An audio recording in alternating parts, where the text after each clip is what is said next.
stats, did you feel like you were running that fast? Yeah, man, I felt somebody on my hip. So when I felt somebody on my hip and after I made the cut, I just got my knees up, man. I felt somebody. It's like because he was there, I felt an extra boost, pushing on me or something. It was crazy. Your touchdown seemed to be like a momentum boost.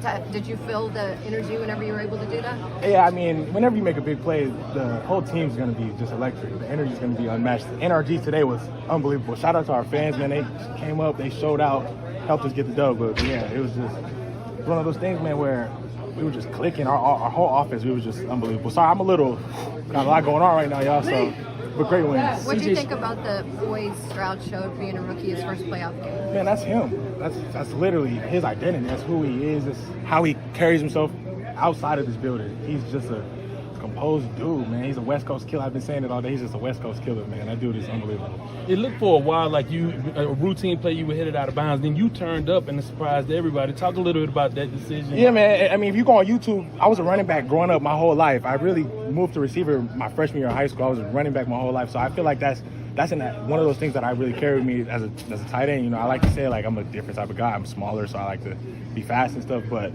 I'm those times that I stepped out of bounds, man, I was folding. I look back at those film and I'm like, man, I could have scored or got some more yards. But yeah, man, today was just one of those things. I was happy I stayed inside. From 3 wins to a playoff win at home, being division champions, and more football to play.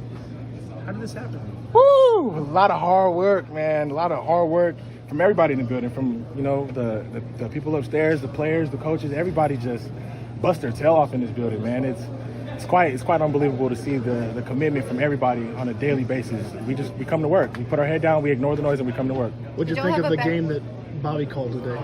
Yeah, Bobby Slowick is my guy. That dude is a little genius, man. He's crafty. He shows trust in his players.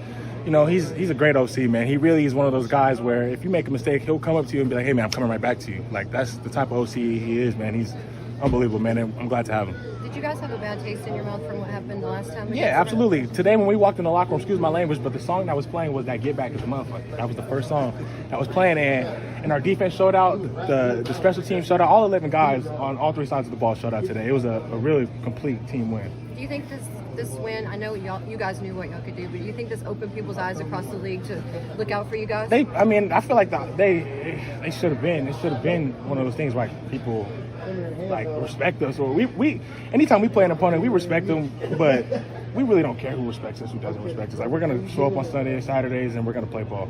On your touchdown, Motor said it obviously gave the team a lot of juice. He also said he didn't know you had that in you. That's crazy, man. That's crazy. But I'm telling you what it was. I felt somebody on my hip, and I just got my knees up, bro. It was just one of those things. It was a fun play, man. Was that designed to happen that way, or is that just something the way they played it? If you guys watch our us play, we run slam flats, bluffs to the flat all the time. That's really our bread and butter. What we do as tight ends in this offense. And when I lined up, there was a choke player on me, so I knew he was man. So I knew once I blocked out to the DN, he was going to blitz or something. So I knew I was going to be open as soon as I caught the ball. Then after that, I just had to make something shake. Devin, Laramie Tunsil was asked to go up against Myles Garrett every single play. Yep. He doesn't allow a single sack, 1 tire pressure. Yep. Gets one of the best defensive linemen in the NFL. Yep. Did the NFL make a mistake by not naming him an All-Pro? Yeah, absolutely, without question. Yeah, I mean, we put up a stat in our team meeting the other day. It was like the 3 times Laramie Tunsil's gone against Myles Garrett, he's allowed 0 sacks. Like, the dude is, without a question, in my eyes, the best offensive tackle in the NFL. Hey, Brevin, given everything that you have gone through ever since you came here, what did that moment mean for you personally? To score? Yeah, to score. It was honestly, man, it was just, for me, in that moment, I was just ready to get back to it, honestly. Like, I don't have time to be thinking about, oh, man, like, last year, I didn't do much. The year before, I didn't. Nah, man, it's lining back up. That's really been my whole mentality since the beginning of the year. Whatever happens, I control what I can control. I'm going to put my head down. I'm going to work. What you guys were able to come in here and do today? Man, get better. We was able to get better. Come together more than ever. Feel like we peaking at the right time, and came out with a big dub. What can you say about Stroud and the poise he showed today? Just 7 being 7. And nothing he does amazes me anymore. Special player, and his mental is next level, especially for him being so young. So that's just 7 being 7. You said you guys are coming together at the right time. What's accounting for that? What's allowing you guys to do that? Man, just everything we've been through this season. We've been through a lot, and just still growing together. we was able to display that today. But it's definitely what we went through this season. How much juice did y'all get when Brevin took that ball to him? A lot of juice, man. We didn't even know Brev had that much gas, but that turned up everybody, for real. You just mentioned that everything you guys have gone through this season, taking all of that into account and then the performance you guys had today, what kind of message do you think you guys gave to the rest of the league? Man, that's Texans football. We keep finding ways to get better, we keep finding ways to get wins. What was D'Amico's message to you guys after the game? We ain't come this far to come this far. We was able to dominate a good team, and on to the next. Let's see who we play next. What you think about the way that Bobby called the game today?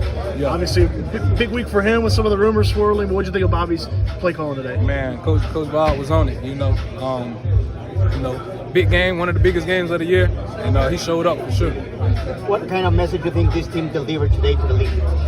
Man, that's Texans football. We ready for whatever. And we still gonna take one game at a time. But we gave ourselves another opportunity. Yeah, man. Just read my keys, trust the technique. Saw the ball, made a play on it, and my guys did some great blocking out there, and got an end zone. You guys win handily. It wasn't a close game. You weren't picked to win. Your thoughts on being the underdog and then blowing them out? Yeah, man. You never know, man. It's football. It's any given, Saturday right now. So you never could be favored too high. So glad we got the dub. Steven, talk about those back-to-back interceptions, return for touchdowns for the defense. How crucial was that? That was super crucial, man. How hard it is to get takeaways, but not only just takeaways, 2 touchdowns back-to-back. That kind of stunts the offense. So that was big, 2 big plays for our team. Talk about the atmosphere, just the fans. How big did they play? Man, they played a huge role, man. I believe it sold out game. So they definitely played a big part, man. Appreciate Houston for that. Steve, you've been playing this game a long time. What does it feel like to win a playoff game with a team that was coming off a 3-win season last year? Man, it feels amazing, man. Seems like we got a fresh start this year. We just been chipping away, man, and taking one game at a time, and we got a goal in mind. So this was the first step. D'Amico Ryan's leadership, how much has that galvanized this team this locker room? It's been huge, man.